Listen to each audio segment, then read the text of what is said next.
My mom, Allison Ramsey, runs an adult store. One day, I'm so tired that I doze off inside, only to end up accidentally trapped in one of those pleasure beds. When Mr. Palmer from next door walks in, he mistakes me for the store's latest doll and proceeds to pull down my hot pants. I'm going out to pick up some goods. Can you help watch the shop for a bit?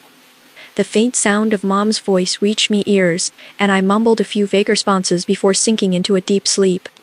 I had no idea how long I had been asleep, but when I woke up, I felt that something was off. I was lying face down on the bed, my hand secured with something soft and rubbery, and the bed itself was folded into an unusual position that closely conformed to the curves of my body. I could clearly feel that my buttocks were raised high, and my legs had been spread apart. I didn't need to look to know it was a deeply embarrassing position. The space before me was dim, as though my head was covered by a nearby curtain. What was going on? A wave of panic set in. I struggled with all my strength against the restraints, binding my hands, only to realize I couldn't break free at all. It finally dawned on me that my family ran an adult store, and this must be the new pleasure bed we'd recently ordered. The bed was equipped with mechanisms that could only be unlocked through external settings once triggered.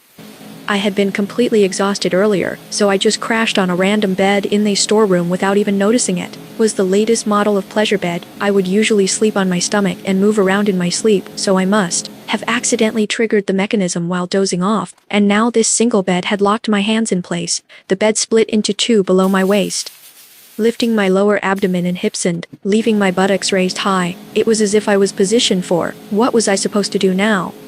I shouted a couple of times, but there was no response. It only then struck me that before I fell asleep, Mom mentioned she was going out to pick up some goods and asked me to watch the shop. Hey, Allison.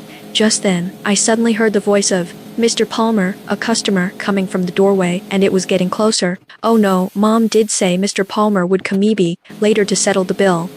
Panic surged through me. I struggled desperately, only to find that while the restraints looked soft, there was no way to break free. Where's everyone? I thought I told Thema'd come by to settle the bill today. Mr. Palmer's voice drew closer and closer, until it sounded just a few steps away. Frozen in this embarrassing position, I felt my face flush crimson, and in my panic, I froze completely, not daring to move a muscle. Is this a new doll that just arrived? Mr. Palmer's words sent my heart leaping into my throat. The next second, I felt a pair of warm, dry hands land on my thigh. They then slowly slid upward until they were inside my hot pants.